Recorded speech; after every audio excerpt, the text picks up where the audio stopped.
भारत की राजनीति, भारत के धार्मिक जगत, भारत की सामाजिक संस्थाएं जिस व्यक्ति के विचारों को बहुत अधिक क्रांतिकारी मानते हैं, जिस व्यक्ति को युवाओं का आदर्श बताते हैं और जिसकी जयंती पर भारत समेत पूरे विश्व में युवाओं के उत्थान, युवाओं के सांस्कृतिक विकास की दुहाई देते हुए विभिन्न प्रकार के आयोजन किए जाते हैं, आज हम उस व्यक्ति पर बात करेंगे।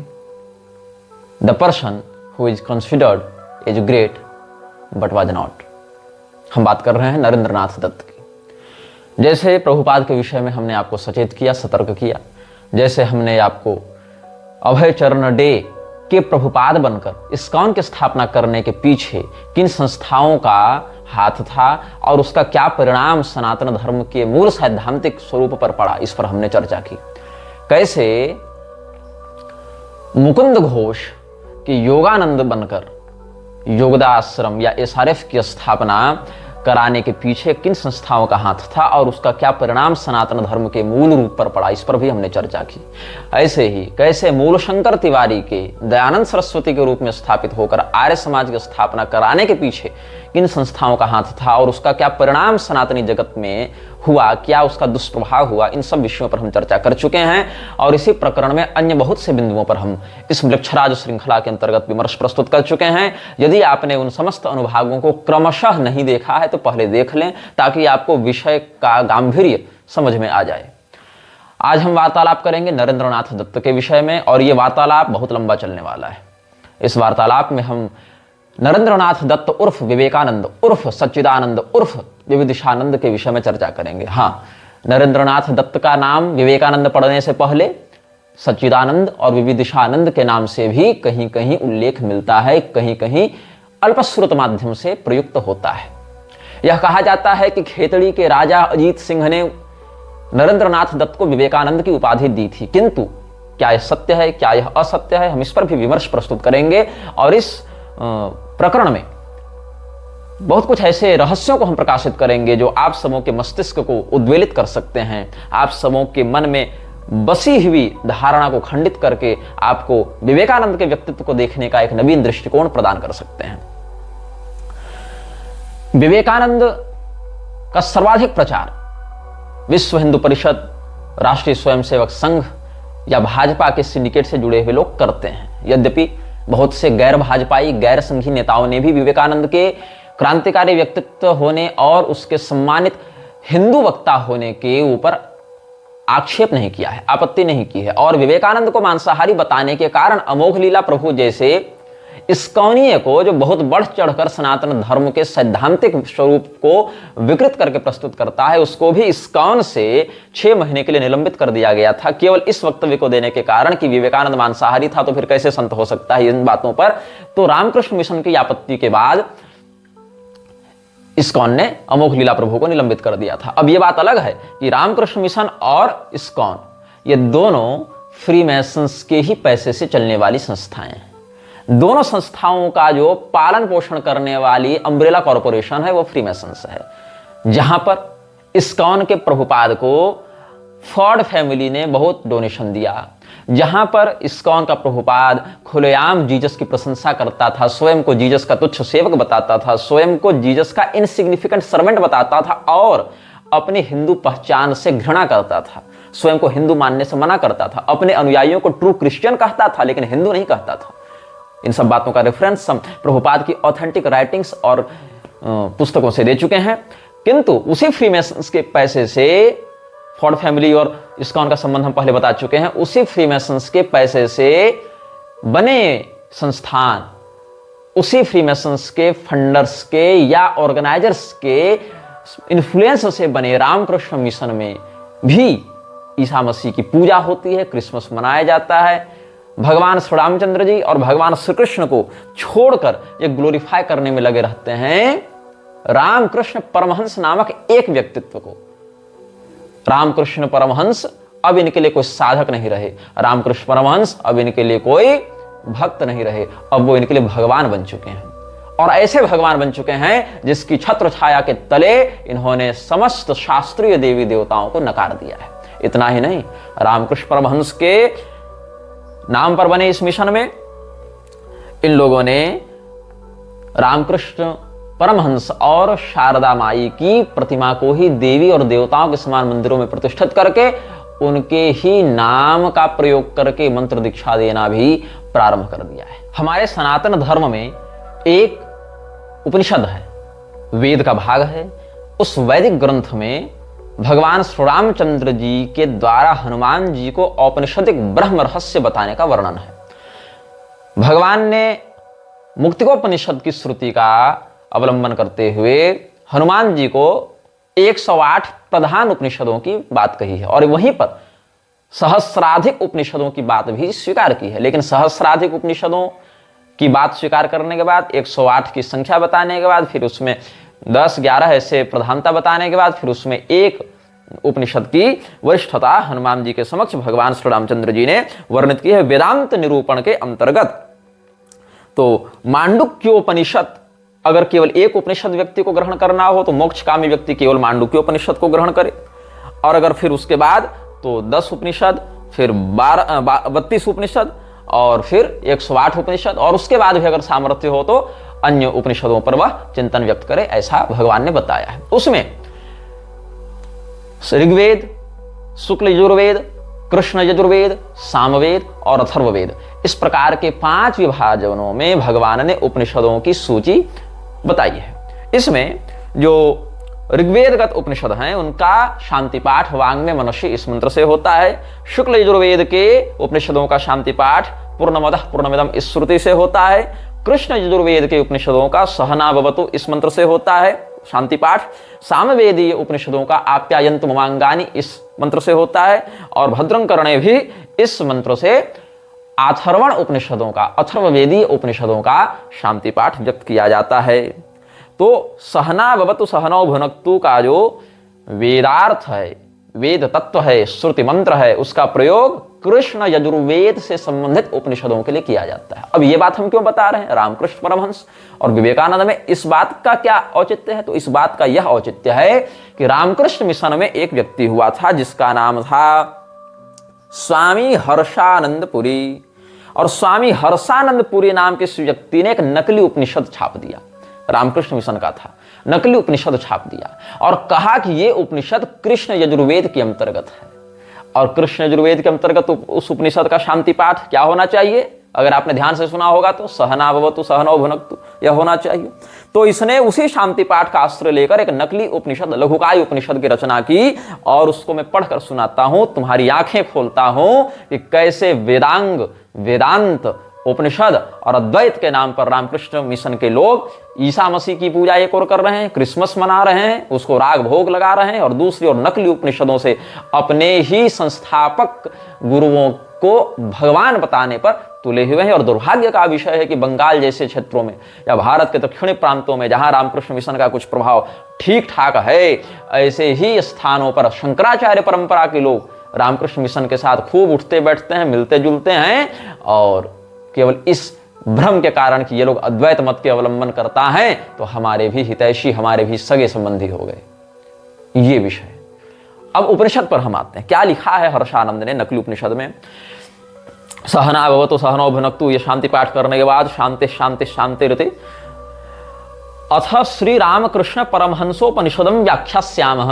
अब हम रामकृष्ण परमहंसोपनिषद की व्याख्या करेंगे। क्या?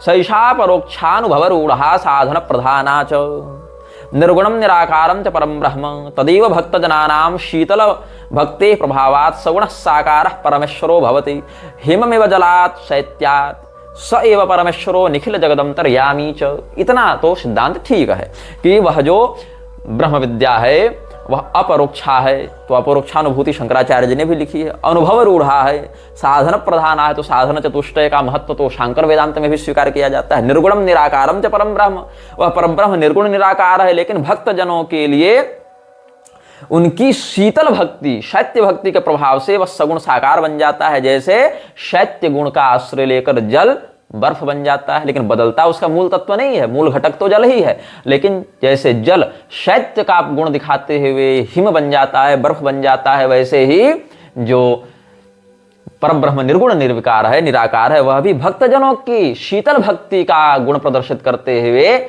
सगुण साकार हो जाता है। अब इतना विषय तो ठीक है, स एव परमेश्वरो निखिल जगदंतर्यामी च, वही एक परम ईश्वर ही संपूर्ण जगत का सृष्टा, अधिपति और अंतर्यामी है, इतना सिद्धांत ठीक है। अब कोई व्यक्ति अगर पढ़ेगा तो उसको लगेगा ये तो वास्तविक ब्रह्म ज्ञान बता रहे हैं, इसमें कोई श्रुति विरोध नहीं है, ये बात सत्य है, इसमें कोई कपट या दंभ का विषय नहीं है, और इसीलिए यह संस्था प्रामाणिक है, शास्त्रीय परंपरा के अनुसार बातों को बताती है। लेकिन आगे की बात को आप ध्यान देंगे तब ये क्या कहता, अब यहीं पर अपना एजेंडा घुसाते हैं ये लोग। जैसे कृष्ण भगवान के नाम पर, चैतन्य महाप्रभु के नाम पर, मध्वाचार्य जी के नाम पर फिर अपना एजेंडा घुसा दिया ना इस्कॉन ने, वैसे ही ये लोगों ने क्या किया है, राम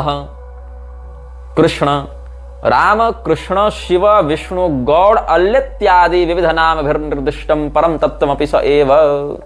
हम उस परमेश्वर को राम कहते हैं, कृष्ण कहते हैं, शिव कहते हैं, विष्णु कहते हैं, गौड़ कहते हैं, अल्लाह कहते हैं, अलग अलग नामों से उसी परम तत्व को बताया जाता है। और देवी स्वरूप में स एव लक्ष्मी, दुर्गा, काली, सरस्वती इत्यादि देवी नाम अभिरपि निर्दिश्यते, ये कह दिया। और इस प्रकार से कहते हुए क्या कहा, सर्वधर्म संभाव का सेक्युलरिज्म घुसाया। आगे क्या कहता है, ये गए फर्जी उपनिषदकार, व्यवहार दशायाम यत्र पुरुषोऽज्ञो द्वैतमिव पश्यति तदा काल्याति दिव्यः परस्यैव ब्रह्मणः शक्तय इति मंतव्यम। दाहिक शक्तिर्यथाग्नेः वस्तुतस्तु तयोरत्यन्तम भेदः एव परमेश्वर दर्शनमेव मानव जीवनस्य चरमोद्देशः तथैव मुक्तेः साध्यत्वात् परमेश्वरस्तु द्रष्टुं प्रष्टुं च शक्यः तेन सह लापोऽपि साध्यः।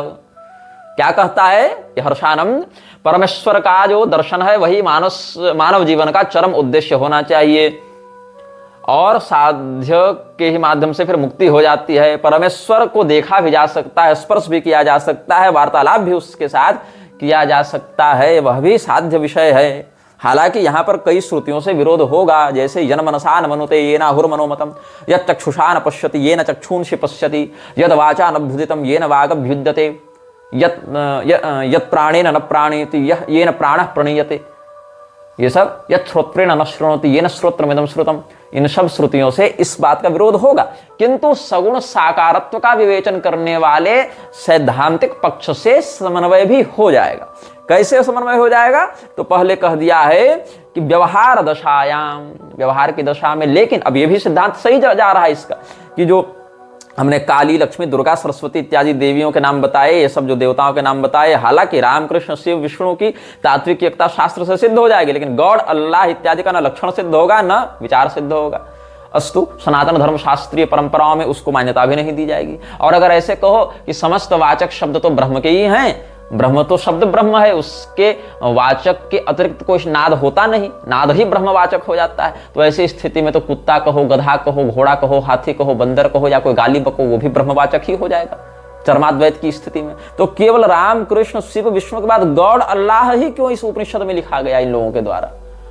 कुत्ता, बिल्ली, गधा, घोड़ा भी लिख देते ना, लेकिन नहीं, क्योंकि इन्हीं लोगों के नाम पर, इन्हीं शब्दावलियों का आश्रय लेकर लोग फॉलोवर्स बन रहे हैं, सनातन धर्म में भी और ईसाइयत में भी, इस्लाम में भी। इसीलिए गॉड अल्लाह को घुसाना आवश्यक था। लेकिन कहीं कोई व्यक्ति यह न कहे कि गॉड अल्लाह तो अलग है, इसीलिए बाद में एक और यहां पर बात थोपी जा रही है, क्या कि सर्वधर्म संभाव अपनावरे, सब तो सभी बातें एक धर्म ही हैं। सर्वे धर्मा समाना तमेव गमयन्ति च, सभी धर्म एक समान हैं, और वह परमेश्वर गॉड भी है, अल्लाह भी है, और राम भी है, कृष्ण भी है, शिव भी है, विष्णु भी है, और सभी धर्म समान हैं। इसलिए मानव जीवन का परम उद्देश्य उस परमेश्वर की आराधना करना है। इस प्रकार से इन लोगों ने बहुत कुछ इसमें अपनी बातें घुसाई। लेकिन अगर तुमको अपनी बात कहनी थी तो तुम रामकृष्ण मिशन के बैनर तले कोई पुस्तक लिखते और उसको छापते, कहते। पहले भी कहा जा रहा था ऐसा विषय, आगे भी कहा जाता रहेगा बहुत से लोगों के द्वारा। किंतु यह प्रश्न उठता है कि कृष्ण यजुर्वेदीय उपनिषद के प्रारूप में इसको क्यों लिखा गया? वैदिक सिद्धांत साहित्य में इसमें घुसपैठ करते हुए रामकृष्ण परमहंसोपनिषद नाम देकर, और उसमें सहना बाबा तो ये शांति पाठ कृष्ण यजुर्वेदीय देकर ये लोग क्या सिद्ध करना चाहते हैं? उसमें गॉड, अल्लाह और सभी धर्म एक ही बात कहते हैं, कह के इस्लाम, ईसाइयत को भी उसमें घुसाने का जो षड्यंत्र किया गया है, इस वेद द्रोह का, इस श्रुति द्रोह का क्या प्रतिफल प्राप्त होगा? इन लोगों को होश नहीं है क्या? इन लोगों को बात समझ में नहीं आती है क्या? इसीलिए हमने यहां पर कहा रामकृष्ण परमहंस के जीवन में इस्लामी, ईसाई लोग भी आए, उन लोगों से भी उन्होंने बहुत कुछ बातें पूछी, बताई, जानी, समझी, लेकिन उन्होंने अपना इष्ट नहीं बदला। लोग कहते हैं इस्लामी पद्धति से आराधना करने लगे, लेकिन इस्लामी पद्धति से जब वो आराधना कर रहे थे उससे पहले क्या वो काली तत्व से अभिन्नता का अनुभव कर चुके थे कि नहीं कर चुके थे? क्योंकि काली तत्व से अभिन्नता अगर उनकी हो चुकी है, उस स्थिति में वह अगर पद्मपत्र मिवाम भसा के भाव से म्लेच्छस पृष्ठ भी होते हैं तो निर्दुष्ट माने जाएंगे, निर्लिप्त माने जाएंगे। लेकिन अगर संसिद्धि नहीं होती है काली ब्रह्म विद्या की, उस स्थिति में पतित माने जाएंगे, त्याज्य माने जाएंगे, बहिष्कृत माने जाएंगे। लेकिन रामकृष्ण परमहंस की वैयक्तिक साधना चाहे जिस भी स्तर पर रही हो, यह सत्य है कि उनका एक भी शिष्य, जिसमें सबसे अधिक नाम तो विवेकानंद का चलता है, उनका एक भी शिष्य न उस बात को समझ पा रहा है, न उस बात का प्रचार कर पा रहा है, न स्वयं में वैसे निष्ठा ला पा रहा है। सबसे अधिक बढ़ा चढ़ा तो उनका विवेकानंद का नाम बढ़ा, लेकिन विवेकानंद का हाल मैं आपको बताऊंगा तो आपको चिढ़ भी लगेगी, हम पर गुस्सा भी आएगा, ध्यान से सुनेंगे हंसी भी आएगी, और अपनी मूर्खता पर अफसोस भी होगा कि हम आज तक क्या पढ़ते आ रहे थे, क्या सुनते आ रहे थे। बस लोगों ने कह दिया विवेकानंद महान तो महान, लोगों ने कह दिया गांधी महान तो महान, लोगों ने कह दिया नेहरू महान तो महान, लोगों ने कह दिया मोदी जी महान तो मोदी जी महान, लोगों ने कह दिया, हमने मान लिया। और वो जो लोग कह रहे हैं उन्होंने कितना समझा, कितना जाना, इसकी कोई जांच पड़ताल नहीं। उनका बौद्धिक स्तर क्या है, कोई जांच पड़ताल नहीं। तो विवेकानंद के द्वारा पहले ही रामकृष्ण परमहंस को एक भगवान के रूप में, एक व्यक्ति पूजा के दृष्टिकोण से समस्त देवी देवताओं के ऊपर स्थापित करने का षड्यंत्र किया जा चुका था। जब विवेकानंद ने रामकृष्ण मिशन को एक श्लोक दिया जिसको रामकृष्ण प्रणामः इस प्रकार से कहा जाता है। यह श्लोक क्या है? स्थापकाय च धर्मस्य सर्वधर्म स्वरूपिणे अवतार वरिष्ठाय रामकृष्णाय ते नमः। जो धर्म की स्थापना करने वाले हैं, सभी धर्मों के स्वरूप हैं और सभी अवतारों में वरिष्ठ हैं, श्रेष्ठ हैं, ऐसे रामकृष्ण को हम प्रणाम करते हैं। ये इसका कथन है। अब रामकृष्ण शब्द से यहां दाशरथी राम और वासुदेव कृष्ण की बात नहीं, यहां गदाधर उर्फ रामकृष्ण की बात है। यहां पर रामकृष्ण परमहंस की बात है। और विवेकानंद ने अवतार वरिष्ठाय कहकर सनातन धर्म के समस्त अवतारों की अवमानना करके अपने गुरु को ऊपर स्थापित करने का प्रयास किया है। तो सोचो कि जो रामकृष्ण परमहंस काली और कृष्ण में अभेद बताते रहे, वो भगवान कृष्ण से भी रामकृष्ण परमहंस बड़े हो गए कि नहीं हो गए? तो रामकृष्ण परमहंस भगवान नहीं है। प्रभुपाद के हाथ में कोई गोलोक की चाबी नहीं, वो स्वयं का उद्धार कर ले वही बहुत बड़ी बात है। जितने प्रकार के उसने प्रपंच कर रखे सनातन धर्म के विरुद्ध जाकर, और जो हमारे सनातन सत्य साहित्य हैं उनके विरुद्ध जाकर ऐसे फर्जी उपनिषदों को प्रकाशित करना, लिखना, उसमें वेदोक्त शांति पाठ को घुसाते हुए मनमानी बातें जोड़ना, सेक्युलरिज्म को बढ़ावा देना, हिंदुओं को आंतरिक रूप से ईसा और मोहम्मद के प्रति सहिष्णु बनाना और उनके शत्रुबोध को समाप्त करके उनके जान, माल, धन, संपदा, संस्कृति, व्यवस्था, कुल मार्ग सबको खतरे में डालना, ये बहुत बड़े सिंडिकेट का षड्यंत्र है। ये बहुत बड़े भविष्य में होने वाले विप्लव का संकेत है। अब रामकृष्ण परमहंसोपनिषद की हमने बात की, हम बात विवेकानंद पर कर रहे थे। विवेकानंद नामक व्यक्ति का जन्म बताया जाता है कि मकर संक्रांति को हुआ था। विश्वनाथ दत्त इनके पिता बताए जाते हैं और भुवनेश्वरी देवी इनकी मां बताई जाती हैं। 12 जनवरी 1863 ईस्वी को कोलकाता में जन्म बताया जाता है और हावड़ा के बेलूर मठ में 4 जुलाई 1902 को इसकी मृत्यु हो गई थी, ऐसा बताया जाता है। जो कि रामकृष्ण मिशन वाले लोग ही बताते रहते हैं, छापते रहते हैं। इसके लिए बहुत कोई अलग से शोध करने की आवश्यकता नहीं, गूगल में विवेकानंद खोजो तो इतनी बातें मिल जाती हैं। लेकिन कुछ ऐसी बातें हम आपको बताना चाहते हैं विवेकानंद के बारे में। पुस्तकों का नाम बताएंगे, रेफरेंस देंगे, ऐसा नहीं कि कोई सुनी सुनाई बात बता रहे हैं। कहां वर्णन है, किसने लिखा है, या विवेकानंद ने कहा तो किस जगह पर कहा, किस तारीख को कहा, किस समारोह में कहा, सब कुछ बताएंगे आप सबको। तो विवेकानंद को ग्लोरीफाई किया अंग्रेजों ने या उन राज परिवारों ने, जैसे कि खेतड़ी के या गायकवाड़ के राजवंशों ने ग्लोरीफाई किया, जो पहले से अंग्रेजों के वफादार रह चुके थे, अंग्रेजियत के प्रति श्रद्धा रखते थे। जैसे सयाजी गायकवाड़ इत्यादि ने अंग्रेजों के साथ हाथ मिलाकर बहुत काम किया है और गायकवाड़ ने ही बड़ोदरा में रामकृष्ण मिशन की पुस्तकों को छापने का कार्य भी किया है। और बड़ोदरा का जो गायकवाड़ था उसी के द्वारा नियुक्त चपरासी ने अंबेडकर को पानी देने से मना किया था, और उधर गायकवाड़ क्या कर रहा था, बाहर जाकर देश भर से छुआछूत मिटाने का काम कर रहा था।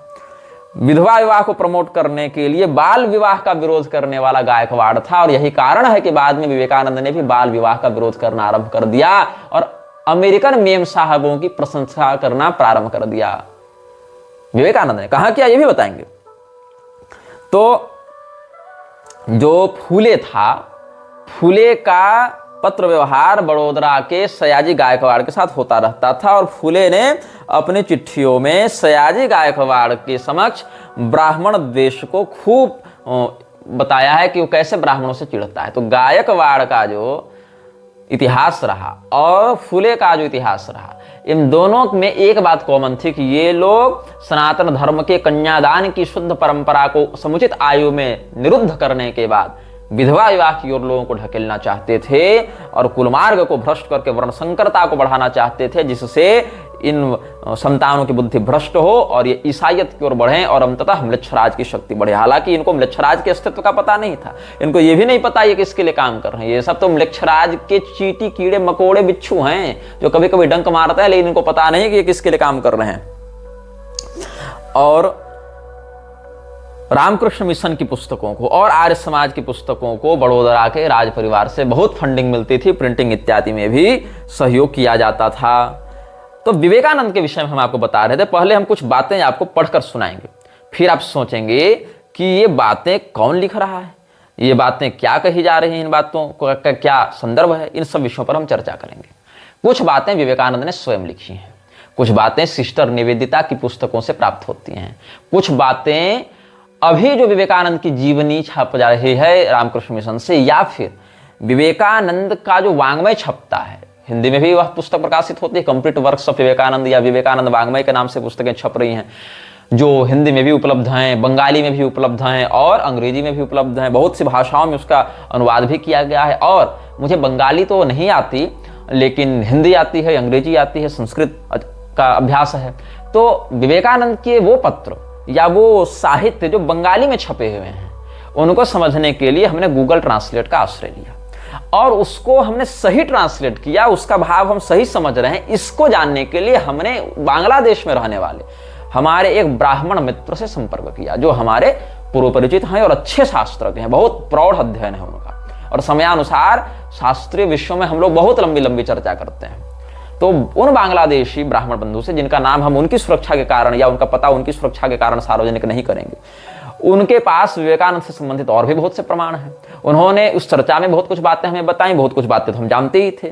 तो आपसी चर्चा विमर्श करके बंगाली पत्रों को, पुस्तकों को उनके द्वारा सत्यापित करके कि हाँ, हम जो समझ रहे हैं बंगाली में जो लिखा है उसका वही अर्थ है, वही संदर्भ है, इसको समझने के बाद फिर विवेकानंद की उन कही बातों को सनातन धर्म के ग्रंथों से क्रॉस वेरीफाई करने के बाद हम जिन प्रस्तुत बातों को व्यक्त करने जा रहे हैं उनमें बिल्कुल प्रामाण्य बल है, उनमें कोई भी छेड़छाड़ नहीं की गई है, बिल्कुल वास्तविक हैं। तो एक पुस्तक है complete works of Swami Vivekananda, volume 8, उसमें आपको एक चिट्ठी मिलेगी जो शशि के लिए लिखी गई थी, बेलूर मठ से, हावड़ा से उसको पोस्ट किया गया था 25 फरवरी 1898 ईस्वी को।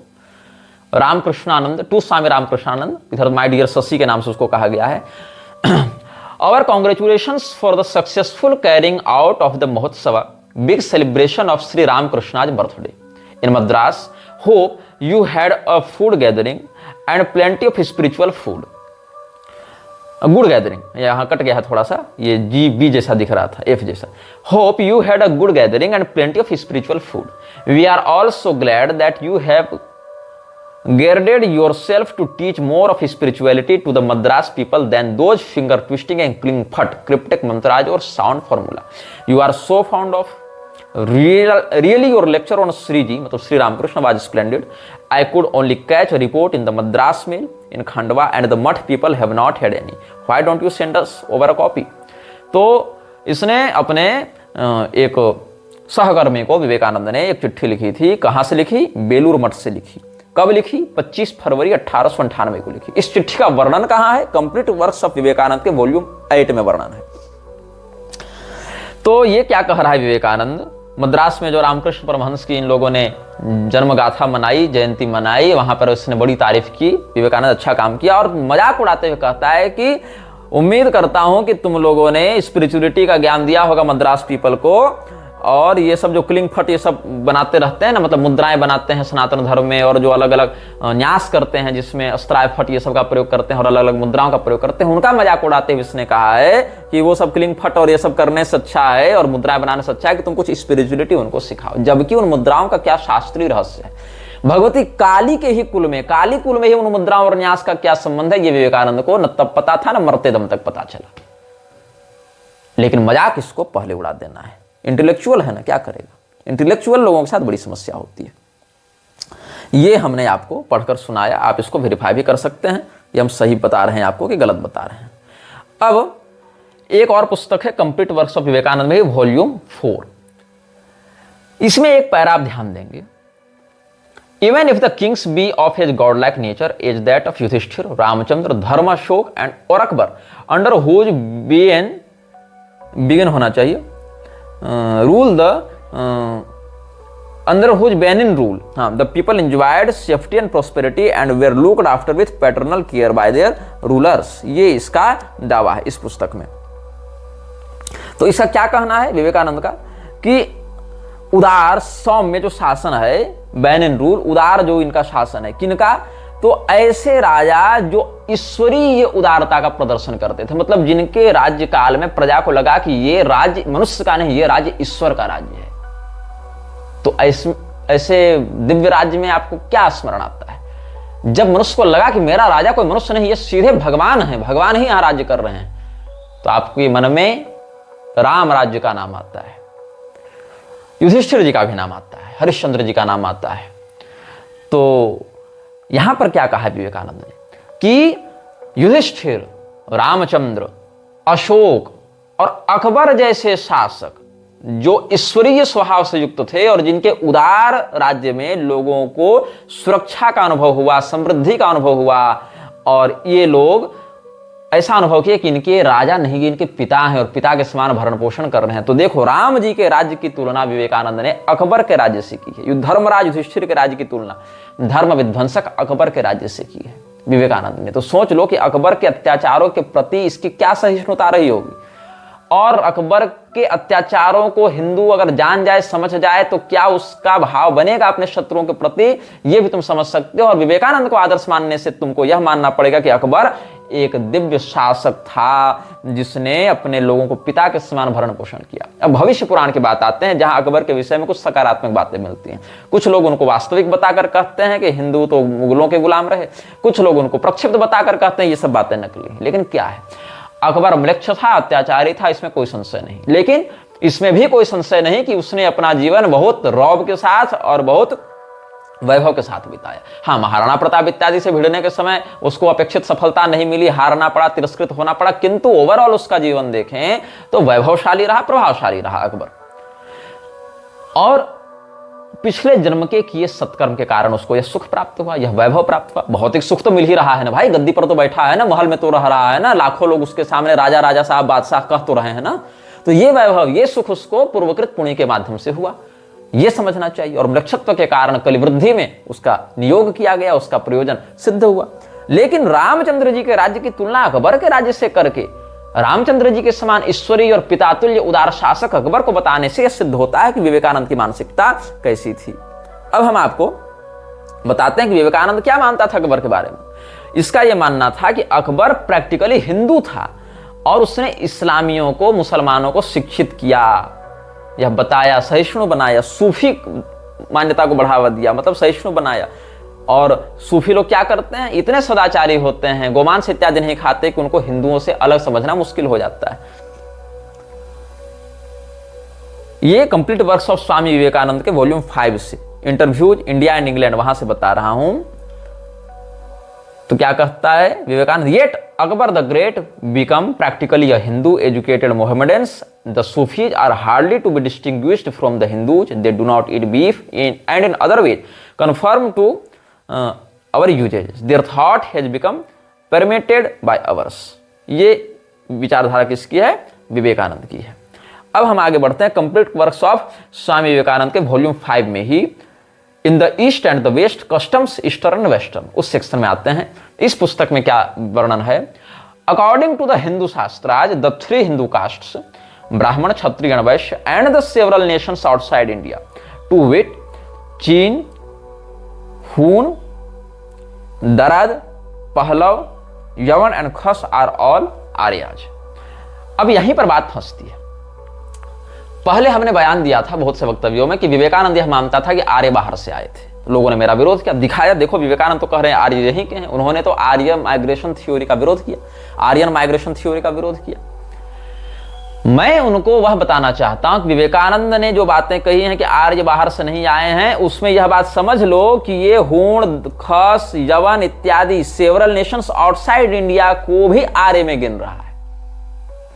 मतलब ये मान रहा है कि उधर के जो म्लेच्छ हैं वो सब भी आर्य हैं। हालांकि इन सभी म्लेच्छ जातियों का प्रादुर्भाव क्षत्रिय के रूप में हुआ था और ब्राह्मणों के मार्गदर्शन के अभाव में ये म्लेच्छत्व को प्राप्त हो गए थे, ऐसा भी स्मृति वाक्य, पुराण वाक्य प्राप्त होता है। किंतु यह कहना कि ये सब भी आर्य हैं, ऑल आर ऑल आर्यज, और उनकी तुलना ब्राह्मण, क्षत्रिय, वैश्य से करना, ये समझ लो कि ब्राह्मण, क्षत्रिय, वैश्य को इसने म्लेच्छों के तुल्य बता दिया और म्लेच्छों को आर्य बता दिया। अब बताओ इसकी आर्यन माइग्रेशन थ्योरी कैसे काम कर रही है। लेकिन ध्यातव्य बात यह है, यहां शूद्रों को नहीं गिना, इसने शूद्रों को आर्य नहीं माना, क्योंकि अगर शूद्रों को आर्य मान लेंगे तो फिर ब्राह्मणों से शूद्रों का संघर्ष कैसे दिखाएंगे, ब्राह्मणों को गाली कैसे देंगे। इसीलिए विवेकानंद ने शूद्रों को आर्य में नहीं गिना, क्योंकि ये व्यक्ति स्वयं को भी शूद्र के रूप में ही प्रस्तुत करता था कई स्थानों पर। विवेकानंद ने कहां किया, कब किया, इसका भी प्रमाण हम आगे देंगे। ध्यान से सुनना, मैं जो सत्य बोलता हूं उसको पचाना तुम्हारे अभ्यास में नहीं है। Your digestion can't digest the truth I speak, इसीलिए हाजमा तगड़ा बनाओ। विवेकानंद का नहीं था ना तगड़ा हाजमा, तुम्हारा होना चाहिए, तब पचा पाओगे इन बातों को। तो ब्राह्मण, क्षत्रिय, वैश्य को इसने आर्य बताया, भारत का निवासी बताया, किंतु भारत के बाहर के देशों के म्लेच्छों को भी आर्य बताया और इसमें शूद्रों को नहीं गिना। इस एक पैरा के पीछे क्या षड्यंत्र था, इसको विवेकानंद के जीवन से हम आगे समझने का प्रयास करेंगे। This Chin of our Shastras is not the modern Chinaman. Besides, in those days, the Chinamen did not call themselves Chin at all. There was a distinct, powerful nation called Chin, living in the northeastern parts of Kashmir, and the Darats lived where are now seen the hill tribes between India and Afghanistan. ये सभी बातें आगे हैं, ये सब बातें हम आपको पहले बता चुके हैं। लेकिन यहाँ पर इसने कहा कि हमारे शास्त्रों में जो चीन शब्द का वर्णन है वो आधुनिक चीन के लिए नहीं है। ऐसे भी आधुनिक चीन जो है वो बहुत ज्यादा कब्जाई हुई भूमियों पर है, वास्तविक चीन का लैंड बहुत कम है। और हमारे शास्त्रों में चीनाचार तंत्र भी है, तारा मार्गी उपासक उससे आराधना करते हैं, और महाचीन देश का भी वर्णन है।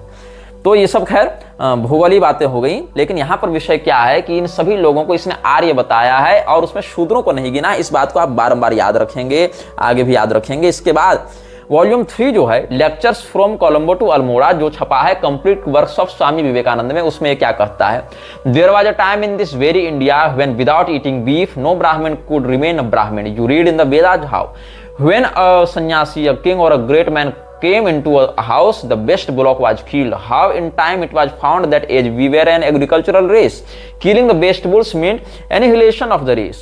Therefore the practice was stopped and a voice was raised against the killing of cows. Sometimes we find existing then what we now consider the most horrible customs. इसका दावा है प्राचीन भारत में कोई ब्राह्मण गौमांस खाए बिना ब्राह्मण नहीं रह सकता। यहां बीफ शब्द का प्रयोग किया। अब तुम कह सकते हो कि बीफ शब्द तो भैंसे के मांस के लिए भी प्रयोग होता है, किंतु यहां पर काउज, किलिंग ऑफ काउज, यहां एक भी जगह बफेलो का प्रयोग नहीं हुआ, बुलॉक्स एंड काउज का प्रयोग किया गया, जो गाय बैल का पर्यायवाची शब्द है अंग्रेजी में। इसलिए बीफ शब्द का अर्थ भैंसे का मांस नहीं है, बीफ शब्द का अर्थ सीधा सीधा गौमांस ही है। तो इसका दावा है विवेकानंद का कि वेदों के अनुसार ब्राह्मण तब तक ब्राह्मण नहीं रह सकता था जब तक वह गोमांस का भक्षण न करे। यह विवेकानंद ने दावा किया है। जो लोग विवेकानंद का अपमान करने का आरोप मुझ पर लगाएंगे वो जान लो कि विवेकानंद के पास सम्मान जैसा कुछ बचा ही नहीं है इस बयान को जारी करने के बाद। हालांकि विवेकानंद ने यह कहा कि उत्तर और दक्षिण के हिंदुओं में एक ही समानता है कि वो, या पूर्व पश्चिम के हिंदुओं में एक ही समानता है कि गोमांस नहीं खाना चाहिए, इस पर वो आज एक मत है। किंतु यह भी पूर्ण सत्य नहीं है, क्योंकि केरल की और पूर्वोत्तर के, बंगाल के बहुत से हिंदू म्लेच्छत्व के प्रभाव में आकर गोमांस भी खा रहे हैं, बेच रहे हैं। यह सत्य है, पचाने का सामर्थ्य नहीं हो तुम्हारा, तो तुम अपना हाजमा ठीक करो, तुम्हारे डाइजेशन के कमजोर होने से सत्य नहीं बदलेगा। बहुत कम शास्त्रनिष्ठ हिंदू अब ऐसे बचे हैं जो गोमांस खाने को पूर्णतया बहिष्कृत मानते हैं। नहीं तो भारत में हिंदुओं की वह दुर्गति है कि जो खुलेआम कहती है कि मैं बीफ खाती हूं, ऐसी कंगना रनौत को रामभद्राचार्य गले लगाता है मंच से, हिंदू शेरनी मानता है उसको हिंदू। वह रणबीर कपूर जो उसका बाप और जो स्वयं भी गोमांस खाता है, जिसका खुलेआम समर्थन करता है, उसको महाकाल मंदिर में उज्जैन में प्रशासन घुसाती है और जो लोग विरोध करते हैं उनको लाठी मारकर भगाती है। पुलिस प्रशासन का यह अत्याचारी रवैया उज्जैन में हुआ था, देख लेना। यह हिंदुओं की दुर्गति है, कथित हिंदूवादी सरकार में कथित हिंदू धर्म गुरुओं के द्वारा करवाई जा रही है दुर्गति, और गोमांस खाने वालों का समर्थन किया जा रहा है। ठीक है, डाइजेशन सुधारो अपना हिंदुओं। और ये क्या कहता है विवेकानंद कि जब कोई सन्यासी, कोई राजा या कोई महान अतिथि किसी के घर में आता था तो उसके सम्मान में गाय काटी जाती थी, ऐसा वेद का मत है। और बाद में पता चला इन लोगों को कि हम लोग तो कृषि प्रधान लोग हैं, इसीलिए गाय बैल को नहीं मारना चाहिए, गाय बैल को मारने से हमारी नस्लें बिगड़ेंगी, हमारा काम बिगड़ेगा, इसीलिए फिर बाद में उसको प्रतिबंधित कर दिया गया। तो आज जो प्रतिबंधित बातें हैं, पहले के जमाने में जाएंगे तो पता चलेगा वो तो कस्टम था, मैंडेटरी कस्टम्स था, लेकिन हॉरिफिक था, हॉरिबल था, ये इसने दावा किया है। अब वेदों में जहां ये सब प्रकरण आए हैं, ऐसा भ्रम जिन श्रुतियों के कारण लोगों को होता है, उन श्रुतियों का जो साध्वर्थ है, जो समुचितार्थ है, उसके विषय में एक बहुत अच्छी पुस्तक आप सबों को पढ़नी चाहिए, गावो विश्वस्य मातरः। इस पुस्तक को पंडित गंगाधर पाठक मैथिल ने लिखा है। हालांकि बहुत से प्रकरणों में गंगाधर पाठक मैथिल जी से हमारा बहुत विवाद हुआ है, जिसमें कई बार उन्होंने मेरे प्रति बहुत अनर्गल शब्दावली का भी प्रयोग किया है चिढ़कर। किंतु जहां तक गौ माता की बात है, उन्होंने गावो विश्वस्य मातरः नाम की एक बहुत अच्छी पुस्तक लिखी है, जो प्रत्येक हिंदू को पढ़नी चाहिए, समझनी चाहिए। किंतु उस ग्रंथ की भाषा शैली इतनी प्रौढ़ है कि लोग पढ़ेंगे नहीं, पढ़कर समझेंगे नहीं। इसीलिए हमने एक निर्णय लिया है कि निकटतम भविष्य में समय निकालकर उस ग्रंथ को समराइज करते हुए, गावो विश्वस्य मातरः का सार समझाते हुए हम एक वीडियो भी निर्गत करें, ताकि लोग समझें कि उनका क्या तात्पर्य है, क्या महत्व है, क्या अभिप्राय है।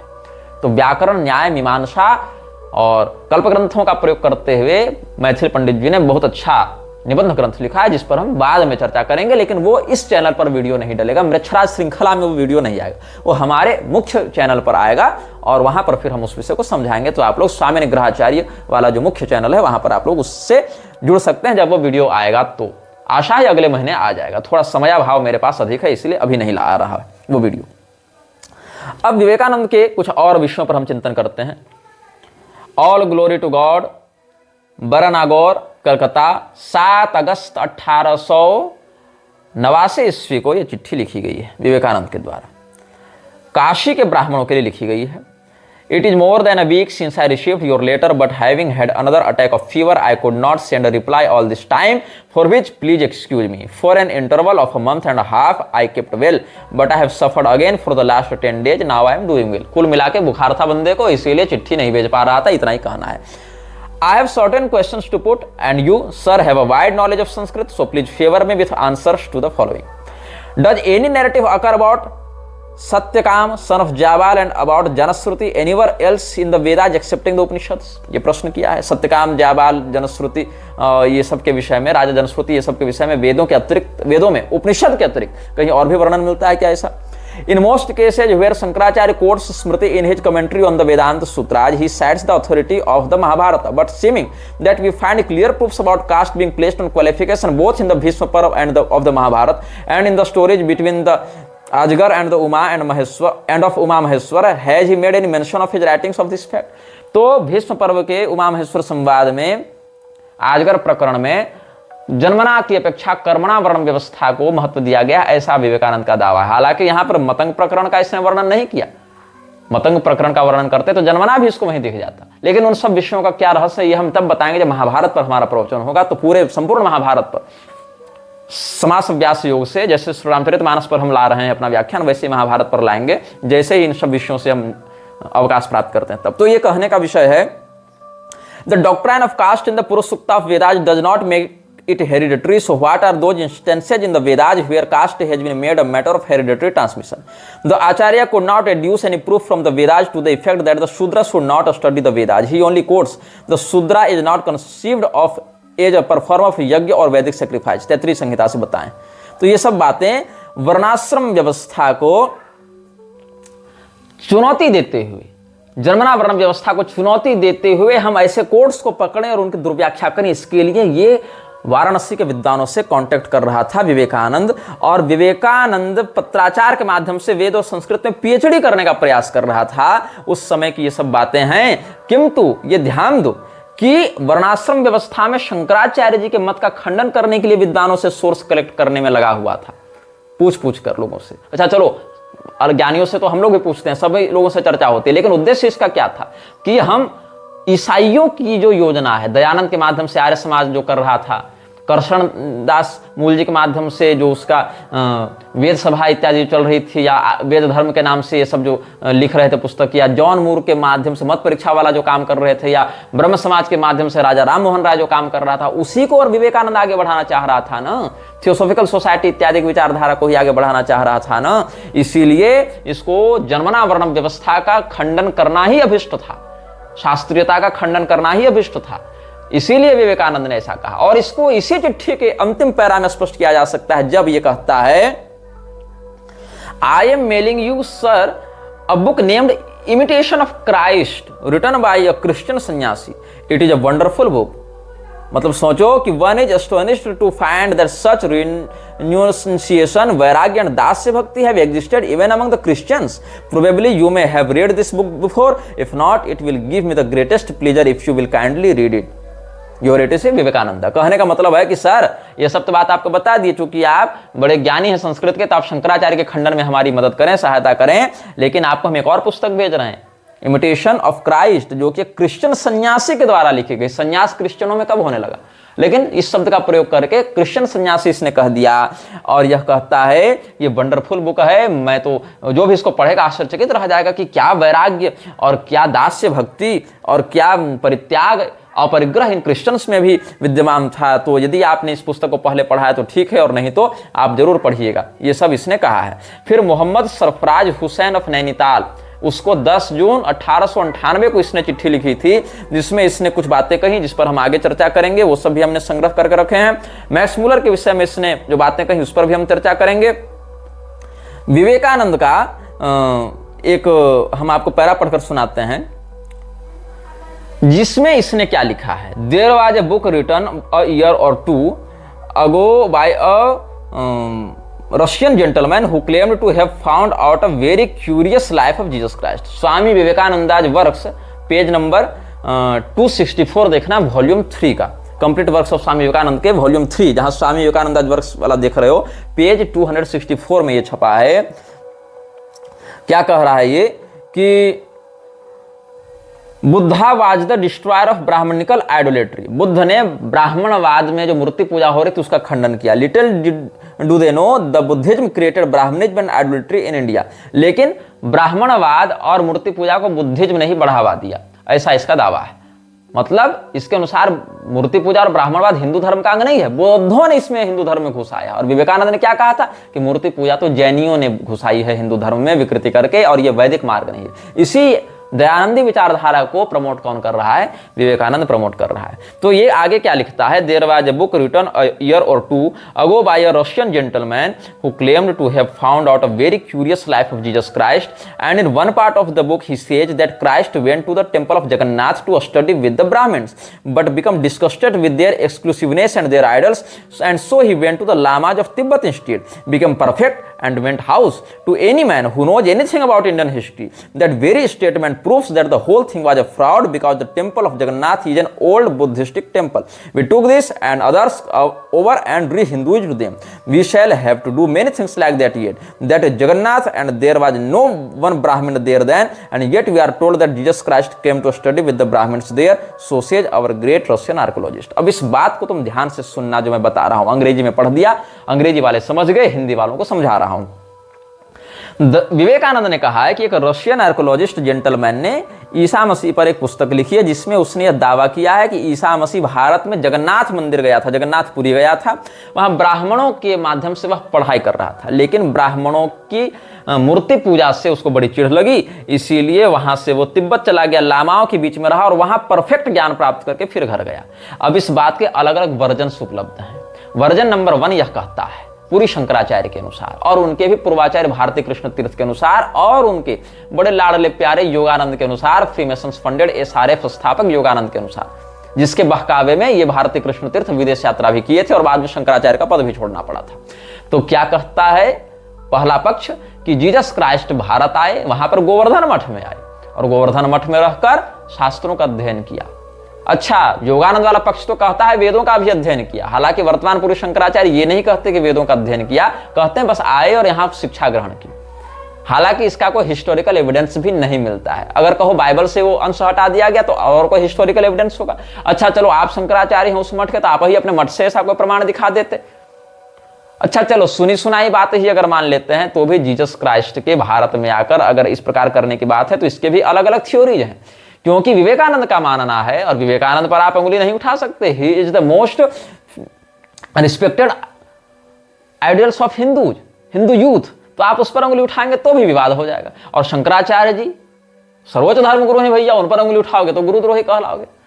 तो विवेकानंद का विरोध करो तो भी समाज विरोध करेगा और शंकराचार्य का विरोध करो तो भी समाज विरोध करेगा। बात विरोध शंकराचार्य या विवेकानंद की नहीं है, बात की बात है ना। बात तो बात की बात है। तो बात की बात ये कहती है कि विवेकानंद के अनुसार कि जीसस क्राइस्ट आया जगन्नाथपुरी, ये सत्य है। लेकिन वहां कोई ब्राह्मण नहीं थे, क्योंकि जगन्नाथपुरी में जीसस क्राइस्ट के समय तो बौद्धों का कब्जा था। वो तो बौद्ध इंस्टीट्यूशन है, मतलब हिंदुओं ने जगन्नाथ मंदिर का स्थापना नहीं की। जगन्नाथपुरी तो बौद्धों का केंद्र था, ये विवेकानंद ने दावा किया है। और बौद्धों ने मूर्ति पूजा को इंट्रोड्यूस किया है, ये विवेकानंद का दावा है। और बाद में हिंदुओं ने बौद्धों को भगाकर कब्जा कर लिया, किस पर? जगन्नाथ मंदिर पर, और उसको हिंदुत्व के आवरण में रंग दिया। ये विवेकानंद का दावा है। और इसने कहा कि जो रशियन आर्कोलॉजिस्ट ने बात कही वो गलत बात कही, यहां पर कोई ब्राह्मण रहता ही नहीं था। यह दावा किसने किया? विवेकानंद ने यह दावा किया। अब the master as I saw him, ये पुस्तक लिखी है निवेदिता ने। सिस्टर निवेदिता का असली नाम था मार्गरेट एलिजाबेथ नोबेल। और ये विवेकानंद की बड़ी निकटवर्ती चेलिन रही। जैसे योगानंद दया माता को लेकर आया था, जैसे अरविंदो मीरा अल्फासा को लेकर आया था, वैसे ही विवेकानंद निवेदिता को लेकर आया था। तो the master as I saw him, इस पुस्तक में जो एपिक ऑफ इंडिया ये सेक्शन है, प्राचीन एडिशन में पेज 47 देखना, 46-47 देखना। क्या इसमें बात कही गई है? Again he would explain how the widows of the Mughal house never remarried but lived like Hindu women, absorbed in worship और in study through the lonely years. क्या कहता है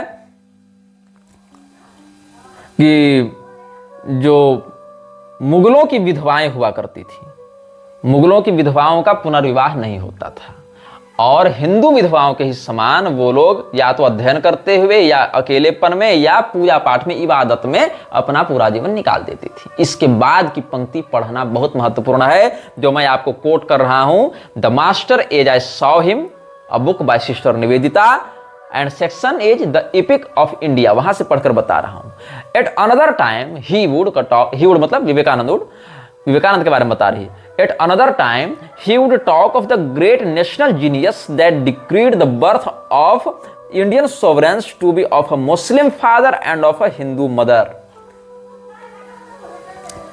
क्या कहता है विवेकानंद कि राष्ट्रीय स्तर पर अगर जीनियस को पैदा करना है, राष्ट्रीय स्तर पर जो जीनियस होंगे वो उनकी उत्पत्ति कैसे होगी?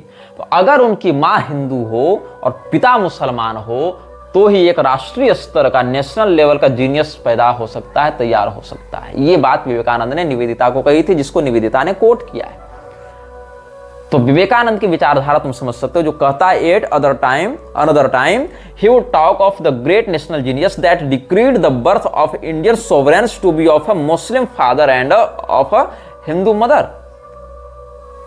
अब देखो विवेकानंद ऐसा कहा कि नहीं कहा, ये विवेकानंद ने नहीं लिखा, निवेदिता ने दावा किया है। और निवेदिता का ये दावा तब सही हमको समझ में आया जब नैनीताल के मोहम्मद को इसने चिट्ठी लिखी थी, और उस चिट्ठी में इसने मोहम्मद सरफराज हुसैन जो नैनीताल का था उसको इसने 10 जून 1898 को विवेकानंद ने चिट्ठी लिखी थी, वहां पर जो बातें इसने कही हैं उससे इसकी संगति मिल जाएगी। तो हमको हम बाद में बताएंगे, इसी में आगे बढ़ते हुए ये सब बातें हम स्पष्ट करेंगे। तो विवेकानंद के विषय में जो ऑथेंटिक राइटिंग्स हैं जिसको रामकृष्ण मिशन ने छापा है, विवेकानंद के विषय में जो डॉक्यूमेंटेड प्राप्त होते हैं लेटर्स की, बंगाली में है, जिनका इंग्लिश ट्रांसलेशन भी आपको प्राप्त हो जाएगा। और विवेकानंद के विषय में जो उसके निकटवर्ती लोगों के संस्मरण है, ऐसे लगभग 200 से अधिक पुस्तकों का, पत्रावलियों का अध्ययन करके शंकर ने एक बुक लिखी थी जो पहले बंगाली में थी, बाद में इंग्लिश में ट्रांसलेट किया गया, the monk as a man. उस बुक को पढ़ोगे तो बहुत कुछ वहां से तुमको रहस्य प्राप्त होगा कि Vivekananda was not such great person as we consider him in the influence of politicians. राजनेताओं ने विवेकानंद को इतना महान दिखा दिया जितना वो था भी नहीं। यह वीडियो